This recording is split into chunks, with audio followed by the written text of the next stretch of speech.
Welcome, everyone, to Over the Hill Gaming with Bob, John, and Larry. We're just three grumpy old gamers in our late 30s, so approaching over the hill, not technically yet. This is our very first YouTube video, and we are doing a top 10 list of our favorite games of the last decade from 2012 to 2022. One quick disclaimer, apologize for the somewhat disorganized and open format, but we just wanted to kind of produce this and get it out there. And in the future, we'll look to improve our format and everything else about future videos. Feel free to comment, like, subscribe, all of that stuff, and let's get started. Why don't you go ahead and introduce yourselves since no one else is talking? I'm John. Hi, John. Hi, John. What about me? I've been playing games for a long time. I like all sorts of games. I don't know how else to describe myself. Perfect.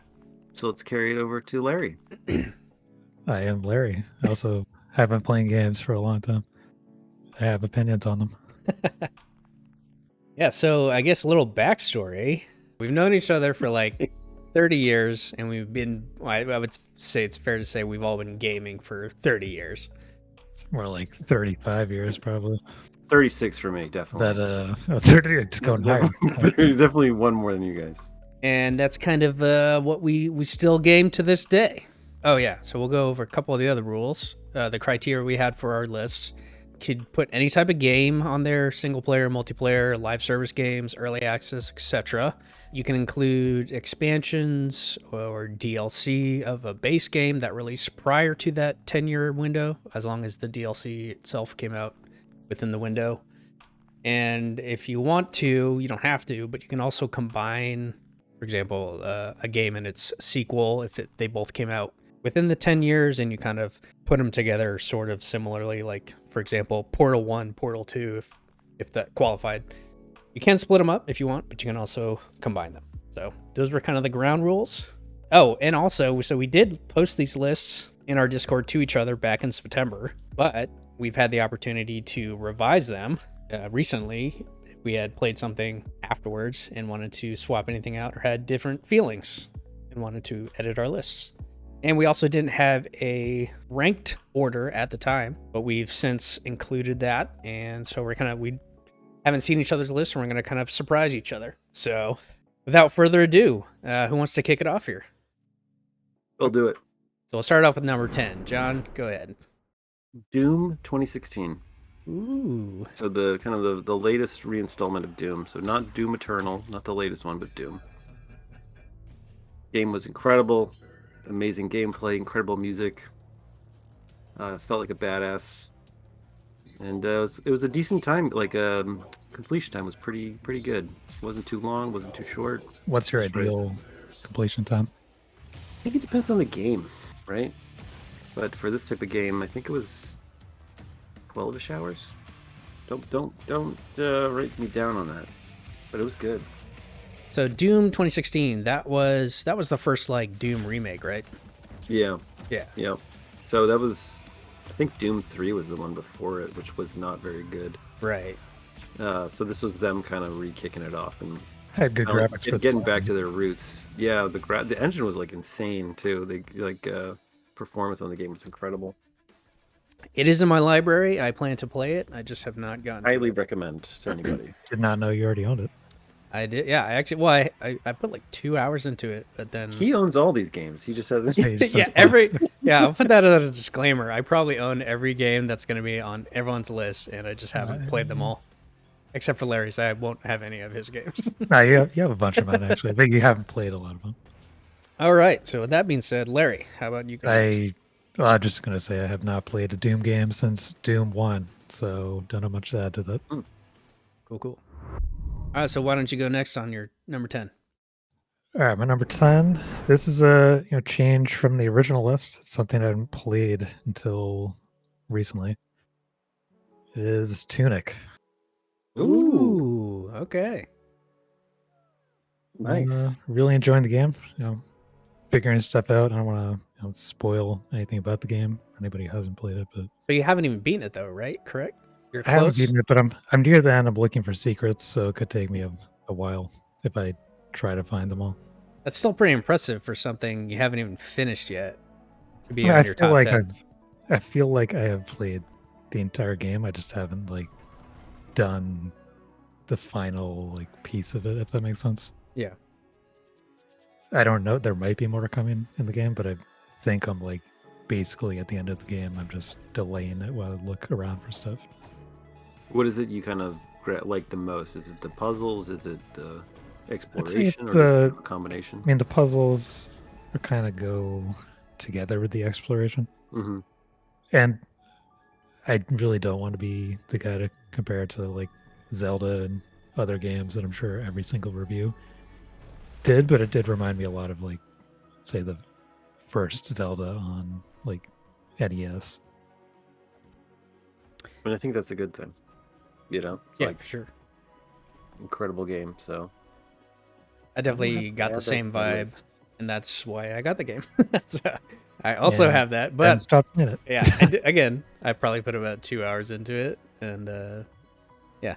Just to summarize, I still think it's impressive. A game that you just recently got and haven't finished has made the list. That's impressive. That says a lot about the game. Could say a lot about the game, or that it's like fresh in my mind because I just played it. So Sure. who knows? Good call. Recency bias. There you go. What about you, Bob? What's your number 10?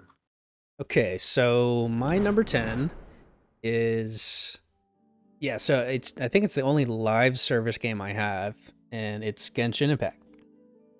Oh, coming in at 10. Yeah. Okay. So, I mean, I love the game. There's so much that I love about it, but it definitely loses points because of the gacha mechanics.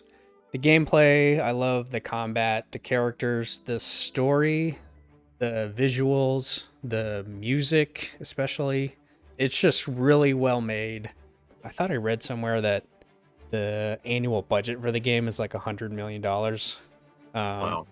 But you can tell they actually invest that into just the quality and detail of the game. It would probably be my like favorite game of all time if it wasn't a gacha game. And they added like a decent co-op multiplayer. It would probably be my favorite game of all time. It seems like they always have constant updates that you're playing and getting involved with too. So it seems like they update it pretty regularly compared to kind of other games. I think outside of the gameplay itself, just the how they market it, all the YouTube content that they have, and the videos and the music and the live concerts they have just adds to the value of the game. Continues to build the world and makes you like really love the characters and story even more. Is just kind of that additional content related to the game. I think Final Fantasy 14 does that really well too, just with their promo videos and their consistency with update schedules and stuff. And again, and Larry, you could probably talk about it too because you play it as well. Yeah, I reluctantly started playing the game and played it for a couple months when it came out, then took a break for, I don't remember, was it 1-2 years? Then went back to it. I've been playing it for like past 6 to 8 months or so. It's a fun game. And then John hasn't played it, but sure. I played at the beginning. Oh no, a little yeah, bit, that's but right. Yeah, Oh, did you try it? I forgot. yeah. I forgot about that too. For Thought maybe you a week or so. like refused to touch it because of the coach. No, it was a free game, so it doesn't hurt to try it, right? Okay. The visuals are beautiful. The art style is really nice. But yeah, I'm just not into kind of anime style games and things like that. Number 10, Dunzo. So let's move on to our number 9 games. All right, number 9. I got another game that Bob owns and probably played about 2 hours of, which is Yakuza 0. I think I got about 10 hours in that, to be fair. Oh, you played that much? Okay. You got further than I thought.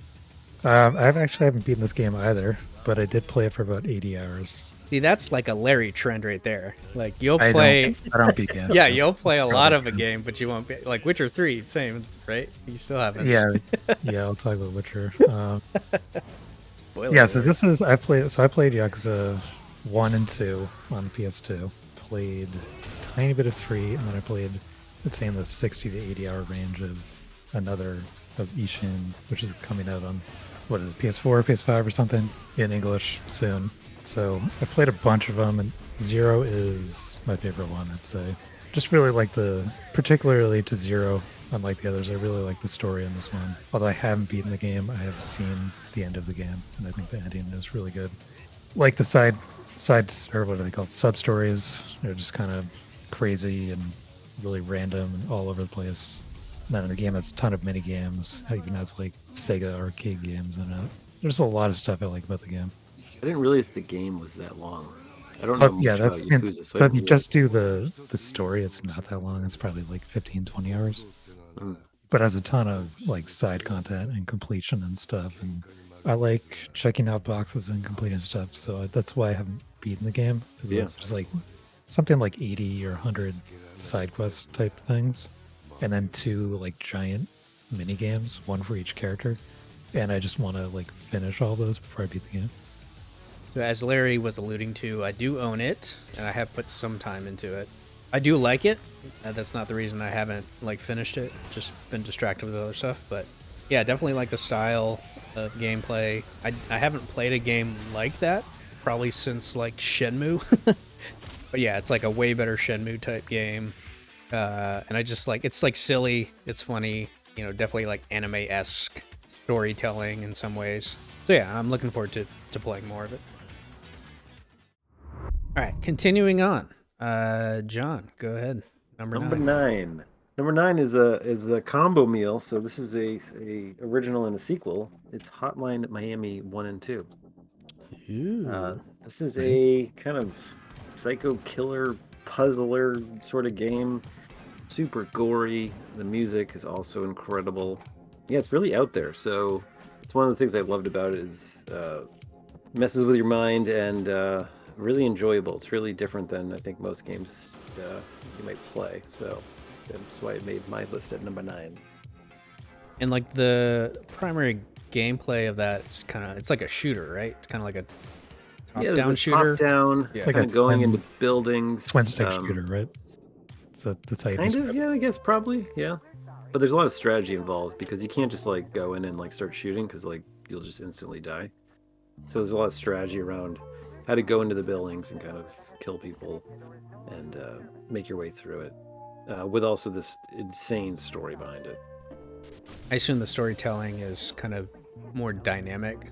Story kind of goes along as you're playing, because I know you're usually not a fan of like right. like I know, and usually I'm story not. cutscenes and stuff. Or Story, yeah. There is in between scenes. So usually they're sent out for like an objective, and you do it, and you go back to your house, and then maybe there's a phone call and the characters talk, but it's not too involved. The story is probably, the story is complicated because it's just so all over the place, but it's not like a lot of dialogue and stuff like that. It's very kind of to the point. Yeah, I played the first Hotline Miami. I have not played the second one, but I did really enjoy the first one. The music, like you said, and just the gameplay. I think something about games where it's like a challenge and you have to make a lot of attempts. Mm-hmm. When you fail, you just like immediately restart. Yeah. Try again. Like I really like that type of thing. Yep, as do I. There's a little foreshadowing for my list.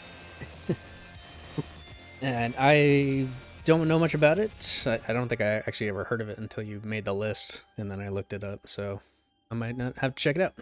Add it to my list of unplayed games.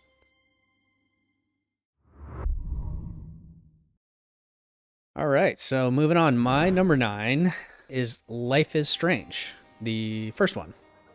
I actually didn't opt to combine the sequel into that. I think the first one is significantly better than the sequel, and was just really unique. It was the first, I guess I could say it's the first type of game like that I'd played, and I just thought it was very interesting. I loved the story. It had like kind of a twist to it, or multiple twists, and I just liked stories that are out there and not predictable, and I thought the gameplay was interesting. It had kind of like a time manipulation thing going on. I know a lot of people don't like that particular type of game, where like it's very dialogue focused and story focused, but I really enjoyed it. So yeah, it got me into that type of game and games similar to that, and I just thought it was really cool, and I look forward to more of those types of games. And actually, you'll probably actually see other ones on my list as well that are of similar nature. Yeah, I played a few hours of the first one. The reason I stopped was nothing to do with the game. I just happened to play it like on vacation somewhere. No, not on vacation, but I was not at home for like a week, and I started playing it, and then I went back home and didn't pick it up again. So I do have meaning to go back and play the whole thing sometime, but haven't got around to it. I don't know much about it at all, to be honest. So, but I know it's like a story-based game. I didn't realize you could do time manipulation. That's kind of interesting. Is it most of it kind of you're playing through a story, like I think you like Tall Tale games and things like that, or is it different than that? It's similar. Mhm.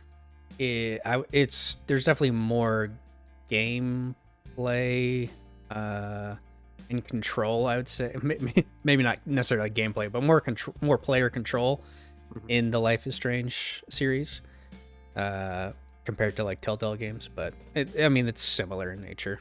It's just very Cool. story based, very dialogue based. But and then kind of the branching decision stuff. I like branching decision games. That's one Does of the story change based on those decisions, like to a the. kind of a noticeable amount? It's honestly been so long since I played the first one, but yes, I like the main story. Obviously, has like a primary beginning, middle, end, but definitely decisions you make will affect things in the game and affect characters and pretty positive there are multiple endings. And oh yeah, I forgot to mention the third one was actually really good too. I just think I don't know if it's because I played one first and that was just kind of new and interesting to me. But all three of them are really good, and the other Don't Nod games that are of similar style are good as well. So this is going to be my number 8. And that's Resident Evil 7 and 8, which I opted to combine because I feel they are similar and alike and both equally really great and both make my list. So I came out within the range, the time frame. So I just like both of them. I just love the mood, the atmosphere of the games. I enjoy the gameplay, the stories. They're just really eerie and creepy between the level design and environments, the characters, and I love both of those games. If I had to pick one over the other, I'd probably pick 7 over 8. But again, both equally great games. Thoroughly enjoyed them. Big fan of the Resident Evil series, but I hadn't played one since probably Resident Evil 3. Also 4 and 0, I think. I remember playing both those. But I was skeptical of the kind of the reimagining of the series and the first person and all that, the changes. But, I think they knocked it out of the park. I think it's a great revitalization of the series and big fan of both the games. Yeah, so I played 7, and I've watched someone play all of 8. I think they're both really good games. Personally, I like the older school style of Resident Evil more, but still, they did a really good job with 7 and 8, and I kind of, still like the direction and gameplay and everything that they're going in with it. Although I don't really like Ethan and Mia, so I am excited to see where they go with the next game because I think their story is finally done. Yeah, I agree. They weren't my favorite parts of those games. I appreciate that they don't want to like drag out the same characters and same story. I think it's good to mix it up. I think that they've found success in mixing things up. So I think if they keep the same similar formula, but a new story, new direction, should be good. Whatever the next one is. Oh, one thing I just thought of to add on 7 and 8 is I really liked what they did with the kind of, I guess it was DLC content. It was like side, like short missions or like other game modes, not directly related to the main story. I thought a lot of those were really interesting and cool ideas. Like one of them in 7, I think, was like an escape room type thing. And it just seemed like they had let them try out a lot of different things you wouldn't normally see in a Resident Evil game. Any comment? I Jim? haven't. There you go. I haven't played either. So It sounds like it might be a good time to get back into it. So would you recommend someone starting with 7 or 8, or does it matter? Is there a story? They're totally different stories, right? No, it's definitely a continuation story. Oh, okay. I would start with 7. And I think Sounds good. I do think you would like it. Sounds like a good time to get back into it. I agree. It's hard to say what John might like. You know. No, I do like scary games and stuff, though.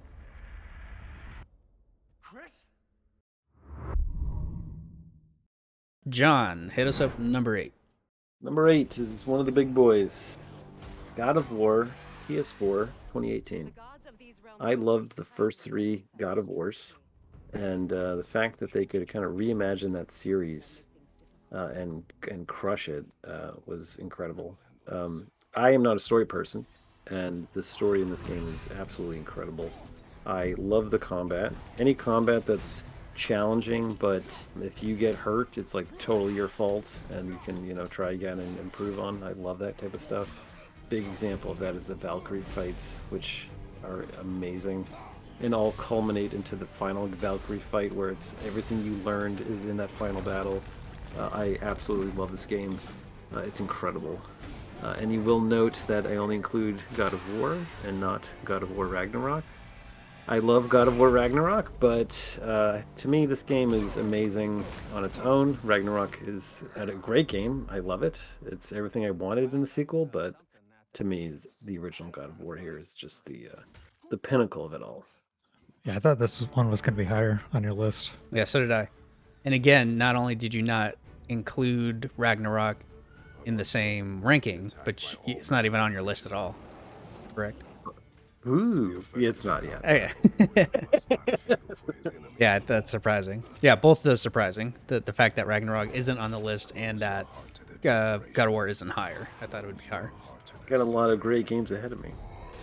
So I also played God of War. This is one of the many games within my library of unfinished games. I put probably 5 to 10 hours into somewhere, and I just stopped for one reason or the other. It had nothing to do with the game. I think I just was playing like something else and got distracted, and now it's been too long. I need to replay it, and I was waiting for it to come out on PC, which it did.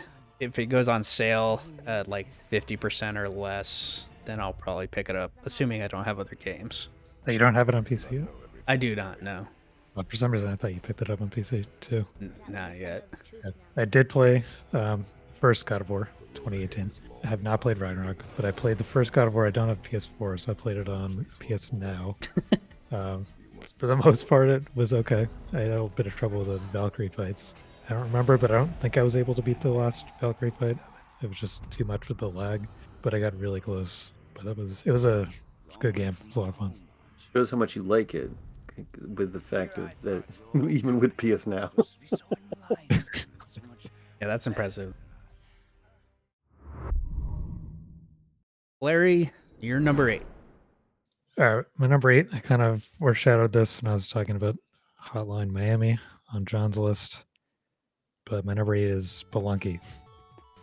And Spelunky 1. I've not played Spelunky 2, but I really enjoyed Spelunky 1. For a while, I was playing it every day, doing the daily challenge, competing against 2 or 3 other friends, and just had a lot of fun with the game. I thought the gameplay and design of the game were really good, and it's kind of part of the reason I didn't play 2 yet. So I just thought 1 was so good I didn't really need another one. Yeah. It's like, I don't know, I'm sure they added more stuff to 2. It's just like I played a lot of 1. I enjoyed it. I don't know what else I want from it. I played Spelunky as well, not as much as you have. The game's very challenging. It's very hard, but it's also kind of rewarding, where it's one of those things where you the more you play, the better you get, and the farther you go, which I typically enjoy, but I haven't taken the chance to really give Spelunky a good go. But it's a great game. And I've dabbled in it a little bit. I've played it a few times. I would say it's not my type of game particularly, but I appreciate the game design of it, and It looks interesting. And I've watched like a speed running YouTube documentary on it and found that interesting. I never got into it, I guess, but maybe sometime I'll check it out more. Okay, moving on to number 7. John, kick it off. Number 7. This is a game I've wanted for a very, very long time, and it's a live service game. And this game is Hearthstone. Ooh. Okay. I loved trading card games growing up, and I always wanted a trading card game I could play online on a computer. And they really didn't exist. And then Hearthstone came out, and it was everything I wanted and more. Played the game for many, many, many years. I loved every moment of it. They even evolved and added battlegrounds and all these great things, these other types of games you can play. I love card games, and this really hit the spot for it of the exact thing I was looking for in a card game online. Do you still play it? I don't. I played it for I played it for like 4 years, Yeah. and I loved it. But yeah, at the moment I did not play it. So, interesting question. So, it's on your top 10 of the last decade. What made you stop playing it? Just like sick of it, or want to play other things, or did it evolve into something you didn't enjoy anymore? Or they're, like, With card games, it's money, right? So Okay. buying packs. So I didn't really want to spend more money onto the game. Would probably be the answer. I thought it had a decent like crystal conversion packs through gameplay. It does, and they've actually improved that over time, which has been really nice. But it's like, if you want to do that, you have to play like every day. Okay. And I kind of wanted to play other things. I would not be surprised if at some point I went back to it, though. So I also played Hearthstone for quite a while, having never played any card games at the time. I never played Magic back in the day. So I was new to it. I think it was a good entry for people like me that never really played card games. I think it was easy to understand. You didn't have to do any mental math. The game would just do it for you. So yeah, I really enjoyed it. I definitely stopped playing it way sooner than you. I think what turned me off to the game was a lot of the RNG aspects of it. Like, I don't remember the name of the dude that like threw random like barrel bombs. And Yeah, it's just there's tons of RNG. yeah, I think that's what really turned me off to getting super serious with it. But I did have fun with it. It got me introduced into the online trading card games, and I started playing Shadowverse after that. And then I actually, learned Magic. So yeah, but no, good pick. Yeah, I played it a bit, like during the beta, maybe a bit after it came out, but I just never got super into it. Kind of always, coming from Magic, which I played a bit growing up, I just didn't really like all the simplifications in it. Yeah. That's some of those things that Magic has that Hearthstone doesn't have. One of the nice things about Hearthstone too is it pushed everyone to make a good online game. So like now Magic actually has a good online game, right? Where it was like one of so bad. Like I may be one of the first like actually good free to play models. Yeah. Oh yeah, that too. Yep. All right, my number 7. It is Outer Wilds. Okay. It's kind of hard to talk about this game, I guess, without spoiling a bit about it. But you're in kind of a space solar system type environment, and you're kind of learning about it as you play, and it's kind of a time loop. So I can't really describe it, but there's a lot of, without spoiling it, but there's a lot of kind of puzzle solving, not really so much like puzzles, like traditional puzzles, but kind of figuring out how things work and like where things, like what's going to happen when, that type of thing. I thought it was a really cool and unique game. This is the game I know nothing about, but it does look really cool. I always get worried because I've been burned by games in the past like No Man's Sky. But it's not like a No Man's Sky. Oh, I know. Just the you see spaceships and flying in between. I confused it with the Outer Worlds, which it's pretty funny. Which I ended up actually picking up and playing and beating. I think they came out around the same time, and it was just kind of confusing. Yeah. I sometimes confuse the names of them. Like, yeah, I think John is thinking the Outer Worlds. There's not really a strong story in the game so much. But I think when I played the game, I don't even know if I knew that it was a time loop. I knew that people like didn't want to say much about the game. I was definitely surprised. Might have to check this out.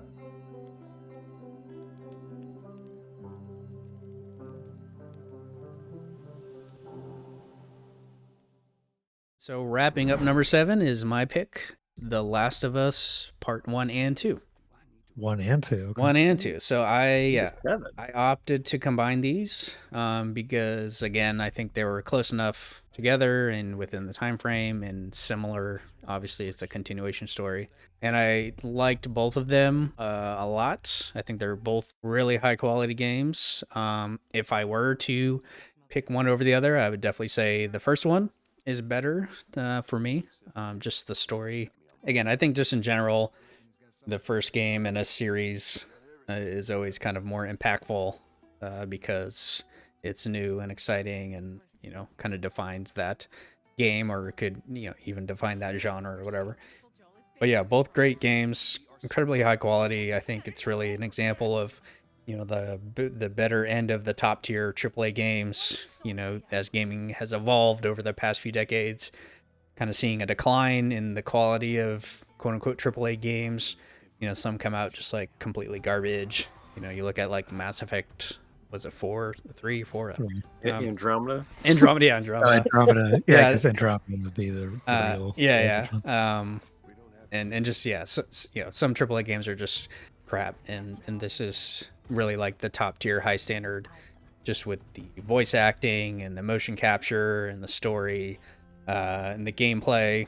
And even though they are very similar, 1 and 2, there is a definite evolution in the gameplay between them, and just seeing that, some of these studios don't just kind of phone it in with a successful game. They take a really successful game and build on it and improve it and stuff like that. And especially the stuff they did with accessibility and stuff like that, which, didn't affect necessarily the way I play, but it's cool that studios are looking at stuff like that.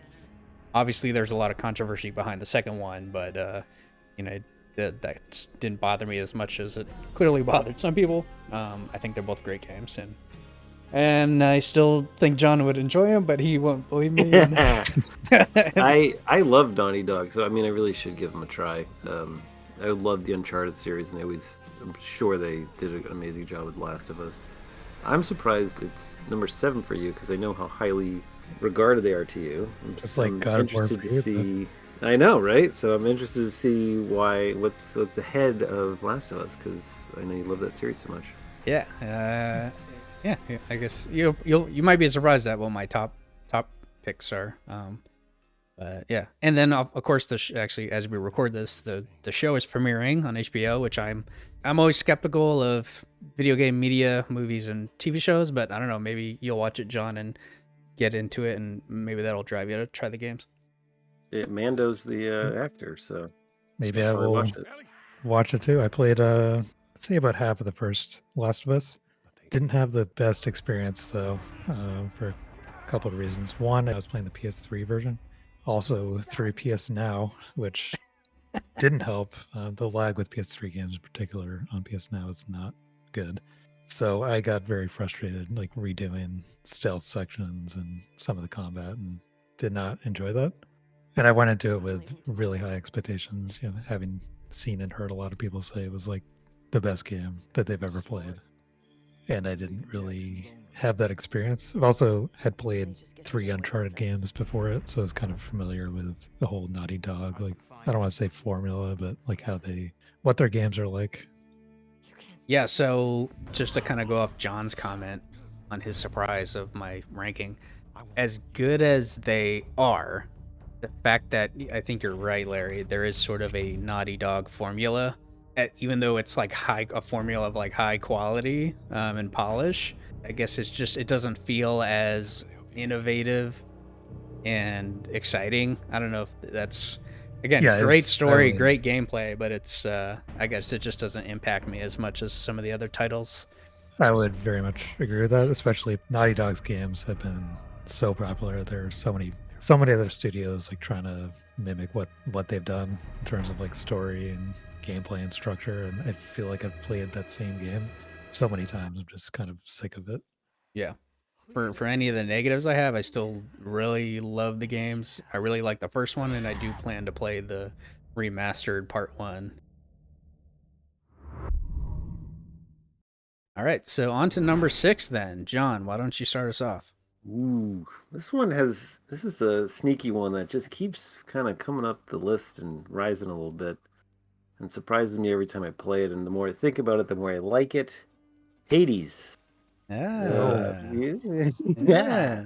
I thought that was going to be further down the list. You were gonna say Monster Hunter Rise because it was Ooh. rising on your list. I was thinking Horizon Zero Dawn. Of course, John didn't play that. Horizon Zero Dawn. Supergiant Games always really makes incredible games.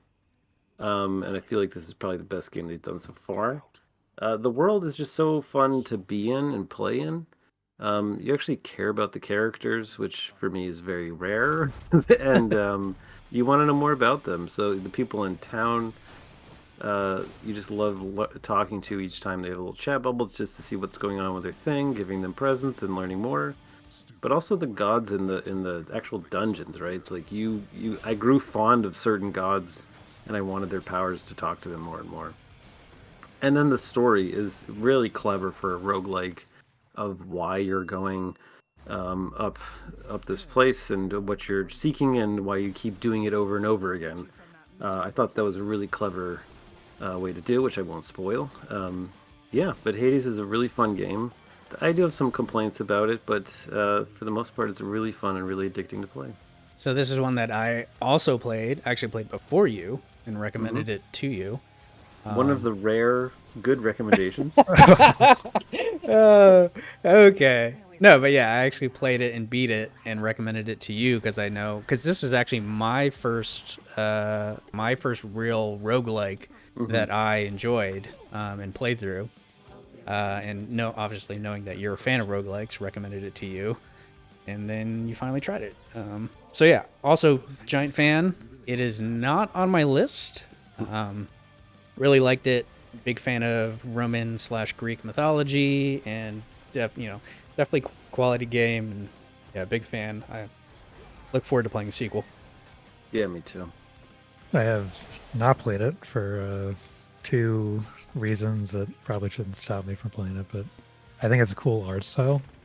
It's just kind of hard to see, like, differentiate the effects and enemies and stuff from the backgrounds. That was one of my complaints. I think that's that fair. combined with like the isometric kind of perspective they have, it's kind of lower to the ground than I'm used to, which makes it seem like it's easier to have things like stuck behind or get hidden behind other objects. Yeah, I didn't run into that problem, but I totally agree with your first point. Eventually you get so good, like, it doesn't matter, but it still is not easy to see what's going on. Solid pick. I agree. Thank you. Even though it's not on my list, I agree it's good.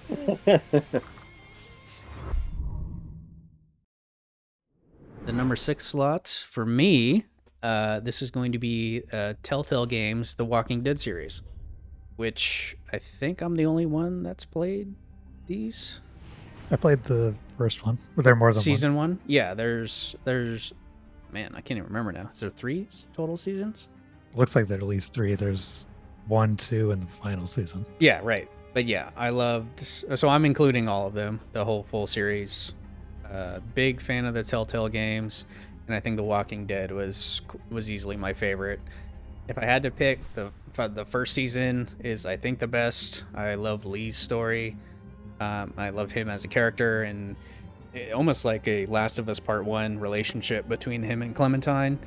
Huge fan. That was my first entry into the Telltale games, and I kind of fell in love with their type of storytelling. So, made me play the Wolf Among Us and like the Game of Thrones and the Batman series when they all came out. Huge fan. Was really sad to see the studio shut down. I'm glad they're making a resurgence. I'm excited for the Wolf Among Us 2. Again, I think this is kind of an evolution of my taste in games as I get older.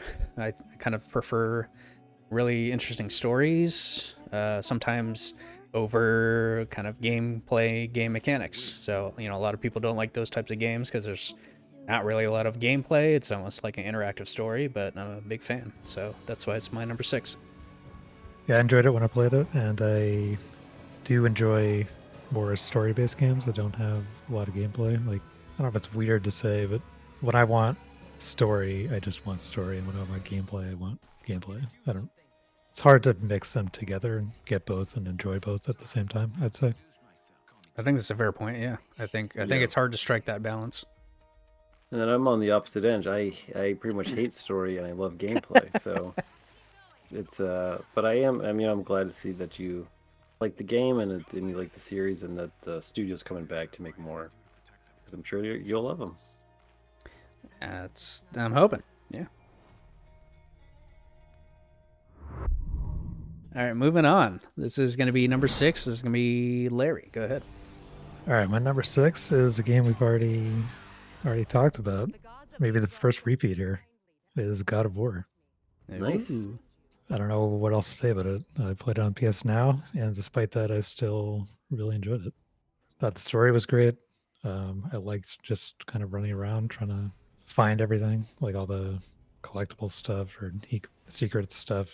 And I liked how they displayed it when you try to complete it. You could see how many things you were missing per area, and then I just really enjoyed knowing that there was something in kind of a limited area and taking the time to run around and try to find it.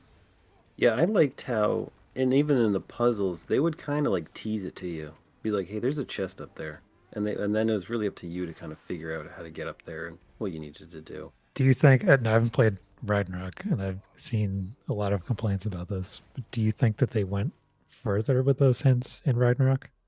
Or do you think Yeah, it was about the same? it's kind of hard. I don't remember the first God of War and how much suggestions they helped. But they definitely you'll like look at something for like 2 seconds in Ragnarok, and then the head's like, "Hey, look over here." I don't remember that in the first one as much. So yeah, I think they were a little pushy with in God of War of showing you where things were. Yeah, it didn't bother me in the first God of War, but I've of course seen tons of complaints about it in the second. I think it's always nice in games when they show you like, "Hey, in this area, there's this much stuff," rather than just like, "Hey, on this whole map, there's this thing that you have to find," right? And Yeah, I like to it's have impossible. kind of the boundaries set, and Yeah. what you're looking for within a certain area, so you're not just like running around the entire map with no idea where it is. You have a pretty good idea of where to look. So Larry, I think John mentioned it, but did you play the original ones? Yeah, I played God of War 1 and 2 on PS2. I can't remember if I played 3. I feel like I probably didn't play it. Oh, 3 is Three was probably good. my best. Yeah. Yeah. I mean, it was on PS3, so it's probably Typical big Larry up. thing is not completing a trilogy that as well. that is a very me thing. All right. Yeah. First repeat. There you go. So number 5. So into the top 5 now. Number 5 for me is a new entry. This actually replaced my original list from September. Is Divinity: Original Sin. Ooh, Just 1 or 2 or Nice. both? 1. So me and Larry started playing 2 together, and I was hooked. And so I ended up getting 1 and played that all the way through solo. Huge fan. This was the first game type of that type of game, that turn-based. What do they call it? Like Probably call it a CRPG. CRPG, right? Yeah, big fan. I love the interaction of the combat with the different spells and being able to catch the train on fire and stuff like that. I love the story, and I especially love how it's fully dialogued. And the voice acting is actually really good, high quality voice acting, and it's silly. It doesn't take itself too seriously, but it's just really interesting story. Interesting combat. Even though I just recently played it, it made my list, and now I'm hooked on those types of games. I look forward to playing through Divinity: Original Sin 2 with Larry, and I'm most likely going to pick up Baldur's Gate 3, which is made by the same studio when that releases later this year. yeah. Yeah, I'm not surprised, to be honest, because it seems like you really love those games, and not to mention that. And those games they sound super deep. I mean, I've never played them, but from hearing you guys play and talking about elemental effects, and you're casting a spell, and also you blew each other up because this chain to that chain to this. It's like it seems really in depth and really fun to play too. And then also, all the character traits and deciding what to do with certain people. It's like, it seems really interesting and involved. Yeah, I'm enjoying 2, and I think kind of the unique thing about Divinity Original Sin 1 and 2 is that you can play it multiplayer. I don't know if there have been other games like that have done that, but I feel like every one of them should be able to be played multiplayer. Yeah, I think the multiplayer experience makes it so much better. If we beat 2 and have time for 1, I would even play through that again multiplayer, because it's definitely makes it more enjoyable. Just figuring out the strategy and just also seeing the differences and choices that people make in dialogue and in combat and stuff like that. It makes it way more interesting. Yeah, who knows? Yeah, maybe we can get John to play and have more of it. Yeah, maybe. I do love the player decision, just the amount of ways you can approach a problem. Just for example, like when we started 2, you have to like escape in an area, and I think we were so thorough in our exploration, we found like 5 to 7 different ways to get out of that one area, which is I think that's super cool and interesting. But again, I think as we've discussed too before, we do have run into problems where, we've found a certain item ahead of time before we've met the NPC that's correlated to that item, and then it doesn't like detect that we have it, and there's some weird like dialogue mismatching and stuff like that. So those are like tiny little complaints, but overall it's really cool. Yeah, but one other thing that I do enjoy about Divinity Original Sin over some of those other games is that it's true turn-based combat. Yeah, I like the slow, like deliberate decision-making combat in the game. It's like my favorite part. Still number 5 here. Larry, why don't you go ahead?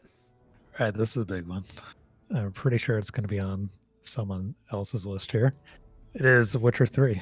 Yeah. Good pick. So I played Witcher 1 and 2. Not right after they came out, but before I played 3. Enjoyed them. And then started playing 3 maybe like a year after it came out.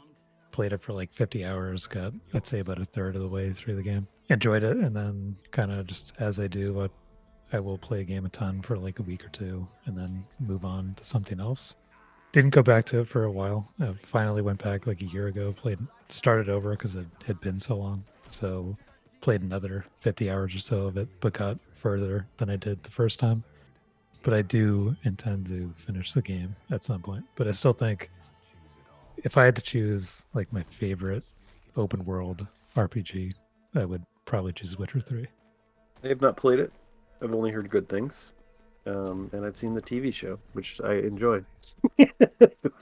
But yeah, I have no comments other than I know you guys like it, and I've only heard good things about it. What I enjoy about the game is just kind of running around everywhere. Like, I don't necessarily... Same thing when I played Skyrim. I never beat Skyrim. I just like to run around and explore all the locations. Yeah, so I'm like the polar opposite of you. As much as I enjoy some side stuff, not like non-main story related stuff, I get super invested into stories, and I like need to know what happens. So like if I'm into a game, like I'm gonna finish the main story. Like 9 times out of 10, I won't go back and explore the extra stuff, which I guess is sort of the downfall of that mentality. But that's part of why I don't finish the game, because I know I'm not going to come back when I finish it. So I want to do like everything that I want to do before I finish it, and then I just end up not finishing it. Yeah, I think the difference with The Witcher, and I think I have over 100 hours in Witcher 3 at this point, is that it's one of the rare games and series, because I did also play Witcher 1 and 2, not at all when they first came out. This was just within the past few years. I picked up 1, 2, and 3. I think it was like a Steam sale, and I started from 1. I was adamant about that, which was difficult because 1 is certainly outdated. I'm excited for the remaster, or remake rather. But The Witcher is the very few rare RPGs where I think the side stories are almost as interesting, if not more interesting, than the main story. Like they're very gripping. You get into some of the side stories. Even like some of them are super emotional, or just some are just funny. And that's what probably impressed me the most about those series. And Geralt is such a interesting character and he's so likable and charismatic and stuff that just seeing him interact with all sorts of different people is kind of what drives me to explore and find other people and things to do. Yeah, I also really like Geralt. I know people might think he's kind of boring, but he's like perfect to me. He's just grumpy. He doesn't really want to do stuff, but he does it anyway, and he helps people out. May or may not be on my list somewhere. Just spoiler alert.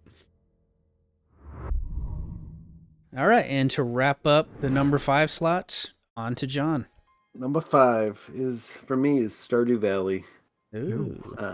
I loved Harvest Moon growing up, and this game kind of knocks it out of the water, and it's like the new, example for what a farming game should be. So they're also one of those rare cases in a game where I actually care about the characters and learning about them and growing relationships with people in the game. And there's just so much you can do, from the mining to the farming to the... I have to mention the fishing, because it's literally the best fishing mini game of any other game ever made. Yeah, that game it's incredible. It redefined kind of the farming genre, and it's easily on my top 10. You said you got every achievement but one. Every achievement but one, yeah. So that means that you have done the Jojo Mart route. I've done the worst deed possible, which is I can't believe you did. Side with the Jojo Megacorp, and it was awful. I made a new game and I sided with them to get the achievement, and you feel gross doing it, and you feel terrible, and the rewards aren't even any good. So it's kind of funny.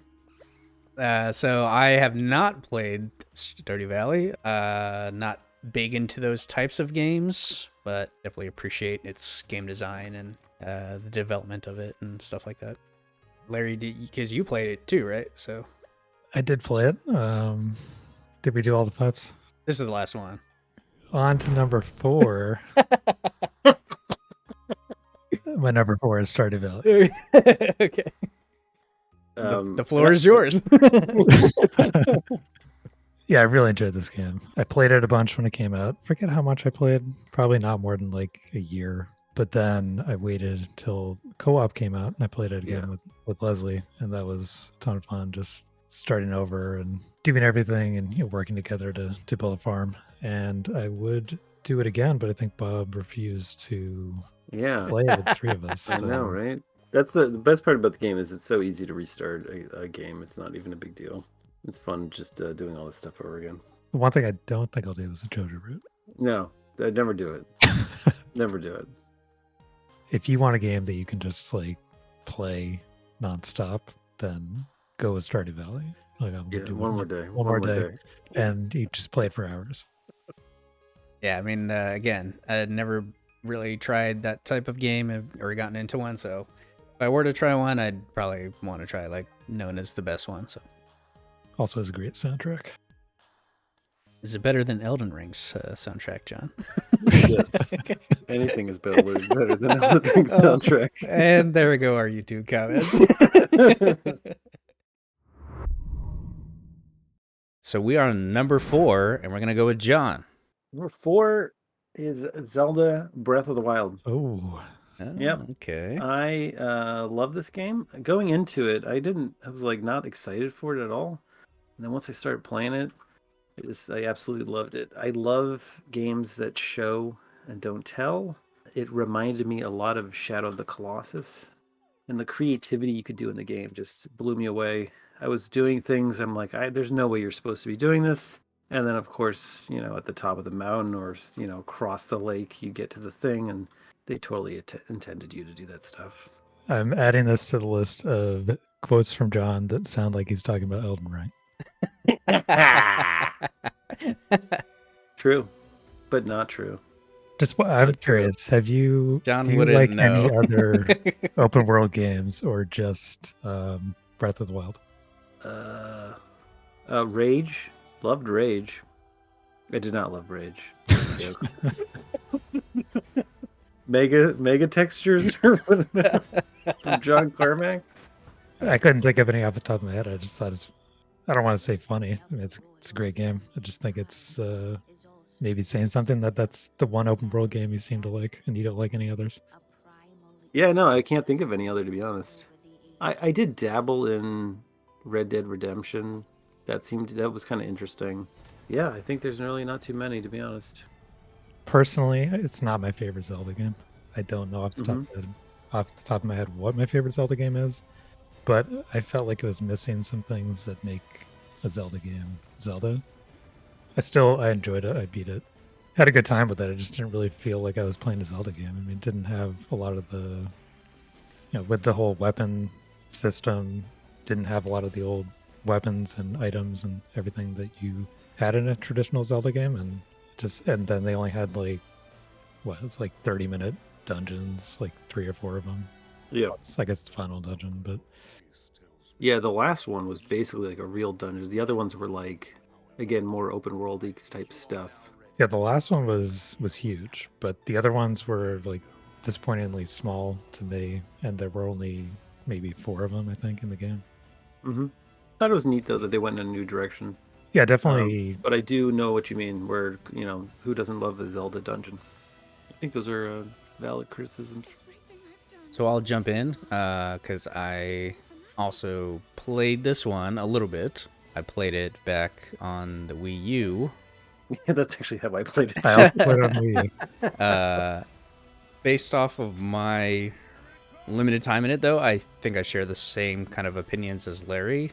It seems really fun and a good game, but I definitely don't get the Zelda vibe as much as the other ones. I played Link's Awakening on Switch, which I thought was great, and that's kind of definitely more my type of Zelda game. So yeah, we'll see what happens when I go back to it. Yeah, I do intend to go back and play through it again, or at least try it out again sometime. See what I think of it now, since it's been a few years. And I'm also kind of excited about Breath of the Wild 2, whatever the name of Tears of the Kingdom is. It? I know. I'm interested to see what they do because I want to see the same. Right? I want to see what they. I mean, Nintendo always does a pretty good job of innovating and continuing on. Yeah, I feel like they will probably have more and larger dungeons, and hopefully not as much of the reused like mini dungeons that they had. Yeah. Yeah, I hope they add dungeons back into. Yeah, I think that's like one of the strongest points and like a staple of any Zelda game is like a really distinct, unique dungeon with like a theme and just kind of memorable. Yeah. So ending the number 4s is my pick for number 4. My number 4 is Elden Ring. Okay. Thought that was going to be up there, like higher than that. Yeah. So this was, for me, my first kind of real attempt at a From Software game. I had somewhat attempted to play one of the earlier Dark Souls and Bloodborne, but I could never really get into it. I found the combat frustrating, and yeah, it was kind of back when I was quick to give up playing a game if it didn't like really capture me at the beginning. So yeah, this was kind of rumored to be more approachable, I think, before it came out. And I think honestly the fact that we were all playing it at the same time and like getting the tips from you, Larry, having played a bunch of the other games, I think was really what kept me in it. Definitely were points of frustration, and I also just think the timing was perfect in terms of kind of where the game industry is and just being sick of the live service model of every other game and battle passes and microtransactions. And so this was just kind of like a breath of fresh air and being able to explore and having the curiosity again, like you used to back in old games, and just go anywhere, do anything, and play at your own pace. And I really liked it. So that's my number 4. Yeah, I also played it and really enjoyed it. And I think for me, I think the first like Souls game that I actually beat. Kind of, I started the game and didn't stop playing it until I beat it. Whereas with every other one that I've beaten, and I haven't beaten all of them, but every other one, it's like I'll play the game for 10, 20 hours, and then I kind of get too frustrated, or it gets to me after a while, and I need to take a break from it, and then I go back later, like a year or two later, and actually beat it. But this one, I just went beginning to end, 150 hours in like a month and a half or something. it definitely helped having everybody else playing it at the same time and talking about it. And it was kind of the thing for a long time. I also played it, but I did not enjoy it much. Um, I thought I would. I usually like challenging type games, but yeah, there's a couple things that stood out to me that I didn't like. One was the music. I really could not stand the music. The overworld music. I'm sure there's actually good music in boss fights and things like that. And John was talking about the Limgrave song specifically, I think. The John hot Yeah, take. yeah. And then I actually didn't like the combat. It's not clear what's going on. So some of the bosses you fight, and sometimes you can dodge things, sometimes you can't. When you can get hit and when you can't get hit, it's really not so clear. And I didn't really enjoy trying to figure that out for every single boss. Those are my complaints. But what you said about the world itself is beautiful, right? And there's like so much to explore. So like that was the best part, was like going into this cave, and all of a sudden it takes you to like the other side of a map, and then all of a sudden you're over in this totally new area with different enemies and things. It's really cool. That's definitely one of the best parts about the game, I think. Yeah, I still remember I came across one of those like elevators that takes you down to like a not even a cave area, but like an underground area, and I was just like amazed how big and how it just kept going, and it was just a completely different cool area underground. I did not expect this building that had an elevator in it in the middle of the like nowhere in the world to end up going to something like that. Yeah, I think the exploration and just the world building, as somebody who's kind of started to prefer story-based games and dialogue-based games as I get older, it was really fun to have a game that did such a good job with world building just through exploration. And definitely think it's a well-deserved game of the year by far. I was rooting for it and not surprised that it won. Top three. All right, top three. My number three is Monster Hunter World / Iceborne. Nice. So this was my first real attempt at a Monster Hunter game. I think I had gotten one for Nintendo 3DS. I didn't get far in that. So this is my first attempt, and I had a blast. It was so much fun. This is one we were all playing together, and I found myself really enjoying the kind of the standard gameplay loop of Monster Hunter games. I enjoyed the fact that you could try out and use any sort of weapon, and the monsters are really interesting and fun to fight. The environments and the different levels of Monster Hunter World and Iceborne were really interesting.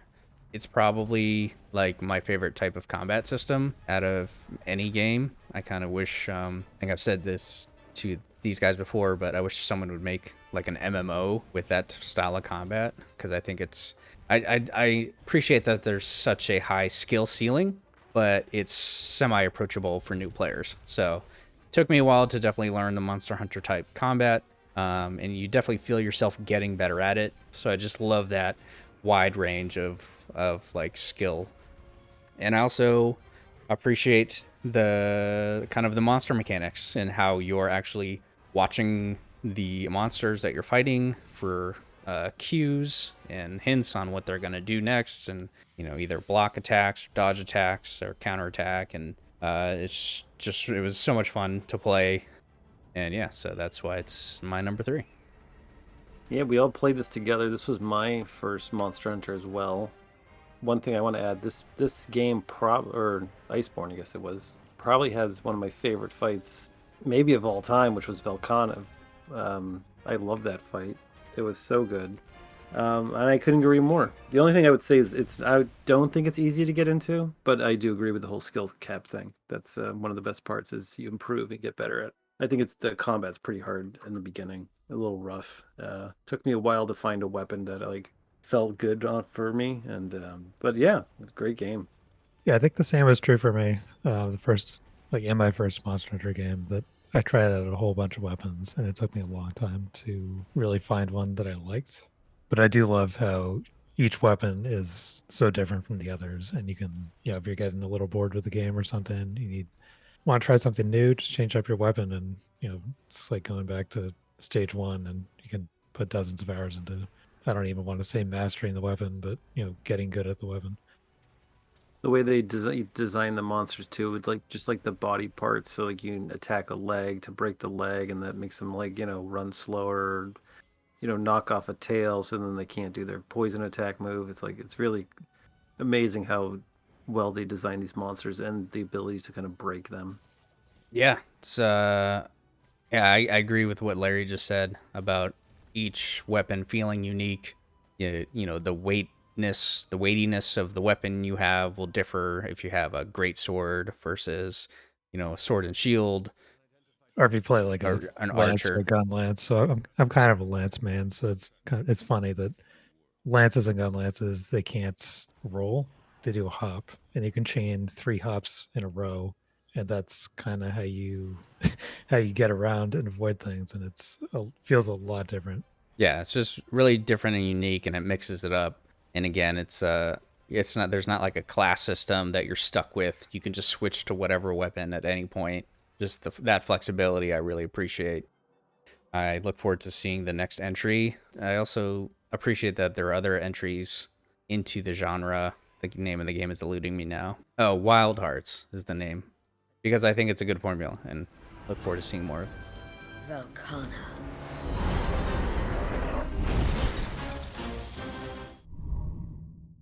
My number 3, and I got to say for these last 3, it was really hard to order them. But my number 3 is Persona 5. Ooh, I kind of forgot that was on your list. So Persona, I've played Persona 3, Persona 4. I mean, I've played a little bit of the earlier ones also, but not much of them. But Persona 5 it was so good. I don't even know where to start. Like, first of all, I think it has my favorite soundtrack of all time. The music is amazing. Of all time? Of all time. Any Whoa. game, you mean? Any game. Okay, that is a bold statement. It took me, I think, over 100 hours to beat the game. And for a lot of the game, you have the same battle song. And not only is it the same battle song, but a lot of the music has vocals, which tends to get older quickly, in my opinion. But I did not get sick of this song. I never played it. Yeah, so I know it's very popular. The Persona games, at least Persona 3, 4, and 5, you are playing through basically a school year. You got to decide what to do like every day of the school year. You don't get to choose like every minute of the day what you do, but you have free time at certain points during the day. You might be like hanging out with other characters in the game to improve your relationship, which gives you other benefits in the game. Or you can go into a dungeon and level up and get money, items, everything. And you just have to, it's a lot of time management, trying to max out all of your relationships within the limited time while still completing all of the story dungeons and all this other stuff that you want to do. And I just really like that. So this is one that I played a decent amount. The amount that I played, I really liked it. I definitely agree. The music is great. Definitely a fan of the graphic style, the story, the bit that I gotten through. I'm less attracted to the kind of weird time management-y stuff. Generally, I didn't play enough of it to really flush out the systems and stuff, so this is definitely one I plan to replay. Again, one of the others I was waiting for release on PC, so I will definitely play it again at some point and look forward to it. I did enjoy the bit that I played. I know it's popular. So yeah, JRPG. I don't think Popular. it's a John type game. Yeah, I don't think it is either. It's a very anti-John game. Yeah, I don't love that type of music. Gonna have to make a music John doesn't like. Apparently, I like music John doesn't like. We like similar music sometimes. Yeah, I like Elden Ring Music. Diablo, Okay. right? I'm a little surprised that you like that, but not Elden Ring. It might have just been like John needed one to get out of song. Limgrave. Is the problem. That's I why did get out of it. I feel like any of these could be my number one. Solid pick. Okay, John, why don't you wrap up our number 3 slots? Number 3 goes to Super Mario Odyssey. I love Super Mario 64, and Super Mario Odyssey is basically just an even better version of that game. The freedom of movement in that game is unreal. Triple jump to wall jump to hat throw, jump, bounce, hat throw, jump. You can go anywhere and everywhere. Just like Zelda Breath of the Wild, you would be like, hey, can I get on top of that thing? And then you do, and there's a massive pile of gold there, and you're like, oh my god, they intended me to get up there. I got every moon in the game. The game is just so fun. It's amazing how they can keep making amazing Mario games, and I absolutely love this one. Yeah, so this is the first Mario game I've played since maybe since Mario 64. Actually, it's been a long time. So I don't remember how much I played. I have like I think 200 something moons. I just got it 3 months ago probably, but I haven't played it much since then. But I do mean to go back and hopefully get all the moons at some point. It's a great game though. So this is one that I own but have not put a lot of time into. Definitely heard and seen much about it, and it definitely seems like it deserves the fanfare. Kind of like John said, they continue to make solid Mario games. I was a huge fan of Mario 64 and Galaxies, and so yeah, I definitely plan to play this at some point. Gonna win, but look forward to it because it definitely looks like just one of those games you can hop in and have a blast with. Yeah, one thing in particular in the game that kind of surprised me the first time it happened, but I thought it was really cool was when you go into like the 2D old school Mario on the wall. I thought that was just really inventive, I guess. Yeah, and then I thought the cappy, like the hat, was at first when I saw that I was like, that seems kind of lame to just like throw it and be like, latch on to things or become things, but it actually turned out to be a lot more fun than I thought. Solid pick. John, you're probably the only one that has Nintendo exclusive on your list. Is that correct? I got two. So far, I have 2 Nintendos. I don't think either me or Larry do. Yeah, do not. Because you guys don't like fun. To be fair, I didn't have a Switch until like 6 months ago, so I'm a little behind on the recent Nintendo games. And Okay. in my defense Guys can too, catch up. the Switch is kind of like the kids' system, so sort of behind in Nintendo titles. All right, number 2, Larry. Why don't you go ahead? All right, my number 2 is also Monster Hunter World, specifically the Iceborne expansion, but I really enjoyed the entire game. Nice. So kind of my history with Monster Hunter, I was kind of aware of it back in like the PSP, not so much PS2, but way back in those days, I was aware of the series and how popular it was, specifically in Japan. But I didn't have a PSP and I didn't know anyone who played it, so kind of always wanted to try the game. And eventually I got a Vita, picked up Monster Hunter Freedom Unite, which is a PSP game that was also on the Vita. And soon after that, I picked up Monster Hunter 3U on the Wii U. Played both of those a bit solo. I played a decent amount, but not much by Monster Hunter standards. I didn't get all that far in them. But I did really enjoy what I played, and kind of after experimenting with pretty much all of the weapons, settled on the Lance, which I've been using since then. I mean, I still go back and forth between different weapons to switch things up, but that's kind of my weapon, and I just love charging around and doing Lance stuff, like standing in the middle of every attack and run, poke. Yep, and pressing the poke button over and over again. So when Monster Hunter World came out, I was really excited to play it because I knew a whole group of people that I played Final Fantasy 14 with, and a lot of them were also trying out Monster Hunter World. So at release, we had like 10 plus people in it. That was a lot of fun. And then played it with both of you guys when Iceborne came out.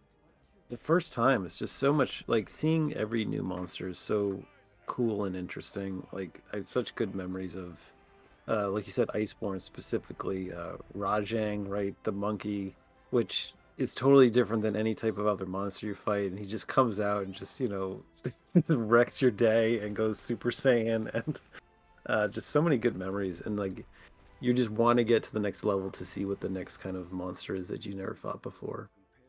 Yeah, it's something that, at least in World, I think the beginning of the game could be a better experience. I think a lot of the monsters just look like dinosaurs, and it Hmm. seems kind of generic from what I remember at the beginning of the game. I wish that a lot of people that I'd played with who stopped early on had gotten to experience more of the game. I do appreciate that they have a whole kind of catalog of monsters that they bring back. Um, but I do wish they would branch out and make new monsters. To be fair, my favorite fights are probably just the big dragons. So Oh yeah, yeah. I mean, I love fighting the the dragons. dragons are super cool. You can't go wrong. And Rathalos, Rathian are like the Monster Hunter monsters. I never get tired of fighting them. Yeah, and again, those are like, you know, classic, iconic Monster Hunter dragons. So yeah, bring them back every time. That's fine. Big fan of just the monster variety, and yeah, like John said, Rajang comes out and just destroys you, and you're like, oh, this is different. Like we need Yeah. to. I can't fight this the way I fought the other guys. One thing that I know people have complained about with the game is that some of the levels are too complicated and easy to get lost in, but I actually really love that about World, and something that's not in any of the other Monster Hunter games. I understand that point of view, but I do disagree with it, and I do find that it's maybe like a barrier to entry for new players, because I do remember plenty of times getting sort of frustrated and getting lost trying to find like where the monster ran off to. And I know they had the little like firefly system. I can appreciate both points of view. For me, especially in Monster Hunter, that being the whatever, the forest, the jungle, or whatever, being the first level that you experience, I think that Yeah, I was gonna I say think the same thing. that's the most confusing level, and I think I could see it turning off people. They probably would have been better off having more of the desert at the beginning instead of what felt like every fight being in the forest. Right. I Yeah. agree. But I love the Force too. And I liked being able to shoot like different parts of the environment, like crystals on the top or rocks above, and have those fall down on monsters' heads. You could do slide attacks. You couldn't do that in Rise. Yeah, that's another thing that's missing from Rise. Rise sucks.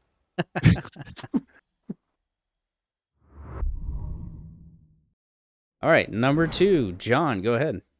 Number 2, Enter the Gungeon. This game came out of nowhere to me. I always saw it and thought it looked kind of dumb and silly because it was like shotguns and bullets shooting bullets. And then I think I took a survey and it was like, you should play this game. And I did, and I absolutely love it. It's so well done.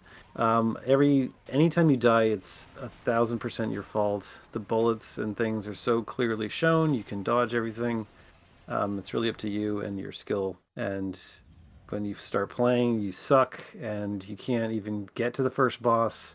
And you keep playing more and more, and you just get better and better at the game. I got every achievement in this game. One of the achievements was probably one of the hardest things I've ever done in a video game. I love this game and can't say enough about it. Never play the game. Again, one of those games, not my type of game. It does sound fun if you're into that type of game. It does sound like there's like piles and piles of content to be able to go back and do. And clearly, if you're chasing achievements as well, it makes it even more challenging. So all the guns in the game are really cool too. So they're all based off of like just pop culture stuff. So the gun from Blade Runner, the rocket launcher from Commando, Trigon's gun, the Moonanite's gun, you name it, it's in it. It's incredible. I also have not played it, but I think if I did want to play a roguelike of this style, I would probably pick this one. I will say this kind of ruined other roguelikes for me because I feel like it's the best ones that I've seen, and other ones I play are not as good.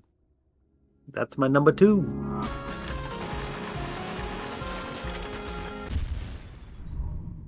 Wrapping up the number 2 spot. My number 2 is The Witcher 3. So, and this is one of my few overlaps with the other top 10 lists. So this is Larry. What this was It's my number 5. your number 5. Okay. So yeah, I put this a little higher. I think I already covered a lot in Larry's discussion on it. I picked up all of the Witcher games on a Steam sale at some point and played them through from 1 to 3. Playing 1 was difficult because of how old it was and how outdated some of the gameplay and stuff was, but it was still phenomenal. 2 was more polished and really good. And then 3 was just an overall improvement across the board. And it was definitely the best open world RPG I'd ever played. And that's why even on my list, it's above Elden Ring. Mostly just because of the storytelling and the characters. Geralt, I think, is an amazing character, and he's just so interesting and funny in the situation he gets into and his dialogue. Just like right off the bat in the game, one of your quests is to try to retrieve some old lady's pan, and it's just like hilarious. Just some of the situations she gets into, and it's just a phenomenal game. I put over 100 hours into it. I beat both of the DLC for it, and I probably will end up picking up the remastered version or whatever it's called, the next gen version, just to play it more and experience it again because it was so good. Kicking off the number 1 game. John, go ahead. My number 1 game kind of barely made the cut because of expansions, and it is StarCraft 2. Oh, right. This game changed my life, and I love it. This is probably the best RTS game of all time. I played all the campaigns for all the expansions. At the time, I got all the achievements for those campaigns. When the game kind of finally went into hiatus, they released even more achievements for those things. I'd not done them yet. I played a ton of their multiplayer, and this was one of the few games I actually dedicated to being good at, and actually I was very proud of my achievements in that regard. And then they had things like co-op commanders, where you get to play these amazing characters, Kerrigan or Raynor, and you do co-op battles against so PvE type content. I love it. I've learned so much from the game. I actually have to thank Larry, because when the game came out, he introduced me to Day 9. The fact that a guy would spend an hour talking about the strategy of a StarCraft 2 game then opened me to the world to all that stuff. I don't remember introducing you to Day 9. You did, yeah. Okay. And then I went to did my honeymoon at BlizzCon and saw Nestea versus MVP in the BlizzCon StarCraft finals. Can't say enough about the game.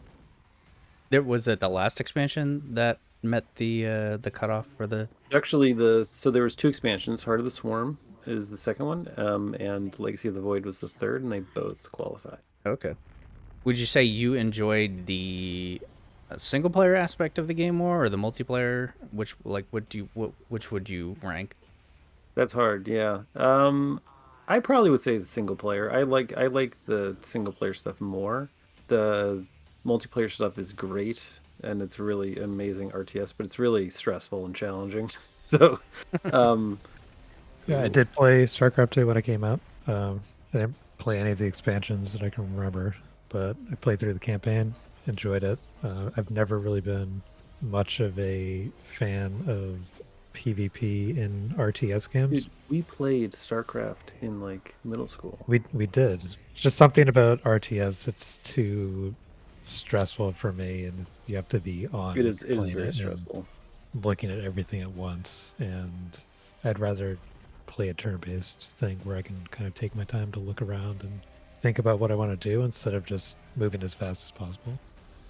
I will say, with practice, obviously that becomes second nature, but I know exactly what you mean. Yeah, I mean, it's the same thing with me in fighting games. Like, it's something I think I could get decent at if I put a ton of time into it, and I don't want to put the time in. So RTSs not my favorite genre of game. I mean, I have played StarCraft 2, I played Warcraft 3. I like playing it more casually, like back old school LAN parties. I prefer the Warcraft style over StarCraft, but definitely understand the appeal for sure. All right, good number one. Our legacy. Larry, your number one spot. All right, my number one spot, and this probably isn't too much of a surprise if you listen to what I've been talking about, but I have to give it to the Souls games. And if I had to choose one from the past 10 years, I would probably, somewhat reluctantly, choose Elden Ring. Help me to clarify. So, is your number one Elden Ring, or is it the Souls games? Well, it's kind of, it's kind of both, right? So Okay. it is the Souls games as a whole, but I think if I have to pick one, it's Elden Ring. Okay, gotcha.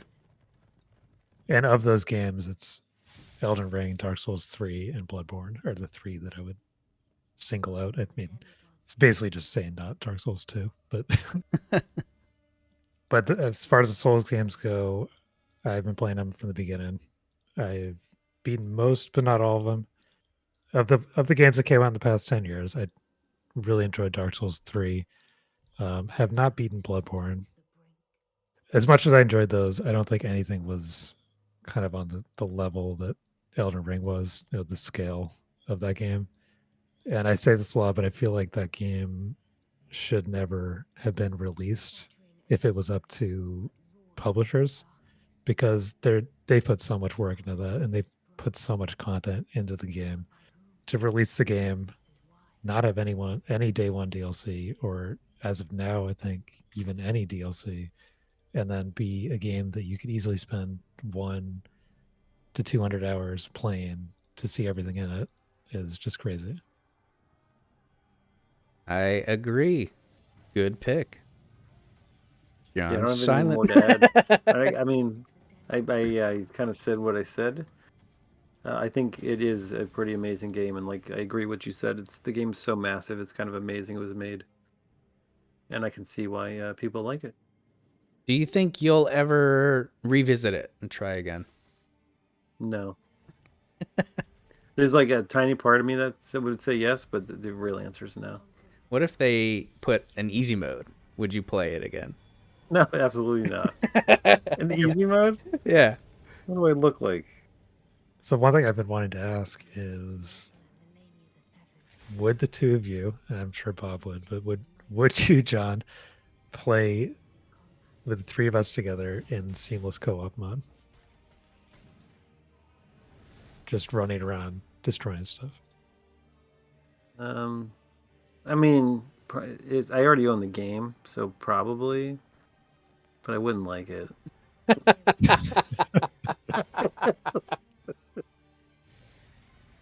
All right, Elden Ring.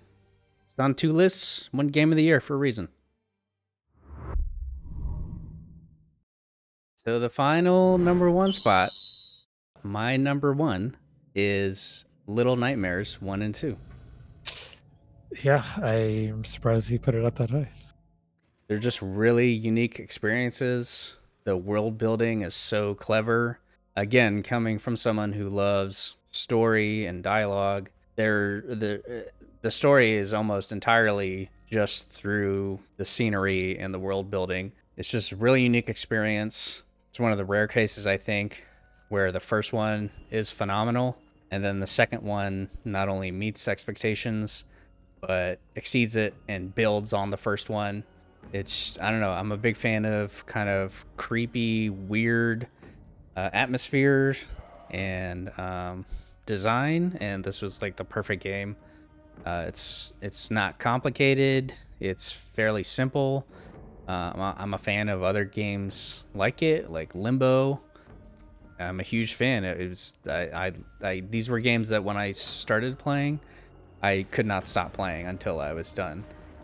That's rare for me. I a lot of times will start something and then kind of lose interest. It doesn't really grab me from the beginning, and both these games definitely did. And I've always recommended them to both of these guys, and neither of them have tried it. That's not true. Or I have it. Well, I because played, wasn't it like free or something? free, yeah. I did try Little Nightmares 1. I played a bit of it. It wasn't on Steam, so I can't check how long it was. But I played at least, I'd say 2-3 hours of it. Okay, I don't Um, think I knew that. and not only that, I have watched Let's Play of both games. I think the entire game. So I am Oh. familiar with it. All right, well, yeah, go ahead. What do you think from your from your viewing experience? I mean, not to be too harsh, I'm just surprised that's your number one. I'm not. I mean, I didn't think they were bad games or anything. It just, I played a bit of it. I think I got frustrated, dying and having to redo sections. And I thought the world and art and everything was cool. I liked the kind of the gross or grotesque. I don't know. Are they even humans or whatever they are that you're trying to avoid? Were really cool. I just the gameplay just didn't really do it for me. Yeah, I mean that's totally fair. It's not a complex game. It's pretty simple, and again, I think that's one of my kind of shifting tastes as I get older. Very surprised too. I don't know these games that well, so I can't really say anything. But I'm surprised it's these and not some of your other ones like Witcher 3 or Elden Ring or some of those that you've played over the years. Yeah, same here. I definitely thought probably if I had to guess what your number one was, I would probably have guessed Witcher 3. Did not see this one coming. It was a Surprise tough pick. It was a tough choice between like I sort of agree with the earlier statement you said, Larry. I think my top 3 could have been in any order, and I would have been okay with it. I don't know. I think for me, I don't know what it was. I guess just it's kind of like watching a really long anime that's like 500 plus episodes versus something that's like short and sweet. Cyberpunk Edge Runners versus Naruto. It's kind of like that. It's like the experience is so short and sweet and refined. So I don't know. My number one. Yeah, I know what you mean. This is probably the biggest surprise we've had. I think most of the lists have been pretty not surprising, from what we know of each other. This is probably the biggest surprise I think of all 10 picks from each other. Ending it with a doozy. All right, everybody. That's our top 10 list of the past decade. Thanks for joining us. Feel free. This was fun.